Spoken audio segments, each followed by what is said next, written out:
Well, thank you very much to Mr. President and First Lady Dr. Biden.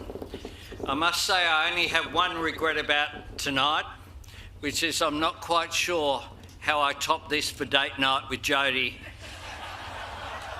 at any time, anywhere in the future.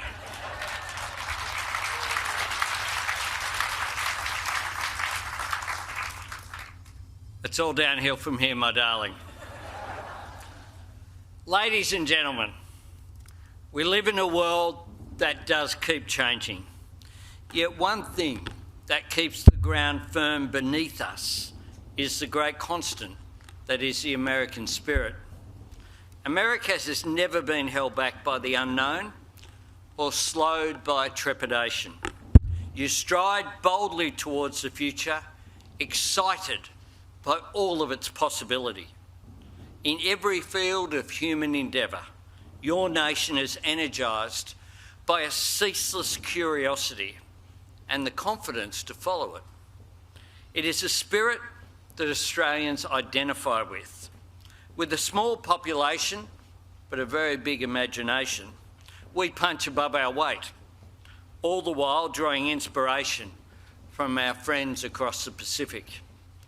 We stand as close as we have ever been.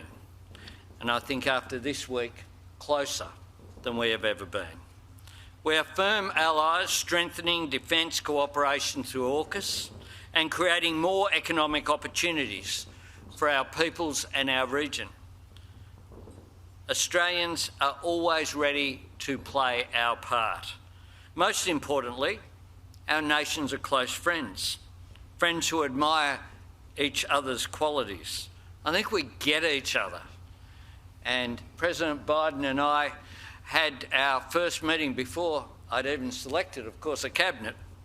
I was elected on the Saturday, and by Monday I was off to the Quad Leaders meeting. And I do want to thank the President for your warm welcome and that rather extraordinary beginning on the front foot in those first days of my government.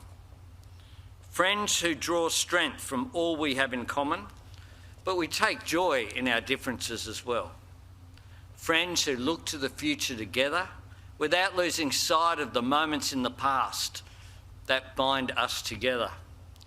Mr. President, speaking as one man with Irish ancestry to another, although I am also, of course, half Italian, so you don't have to guess my religion.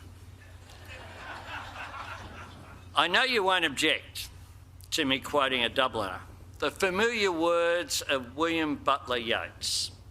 Things fall apart, the centre cannot hold, are now more than a century old.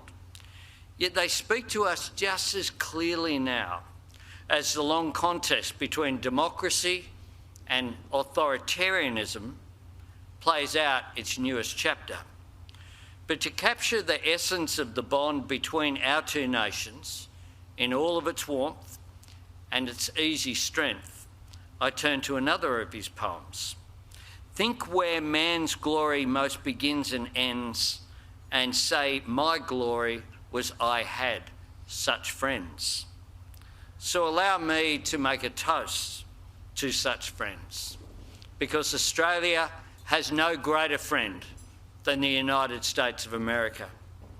So to the President and First Lady, to the history our peoples have made together, but importantly, the future we will build together as a peoples.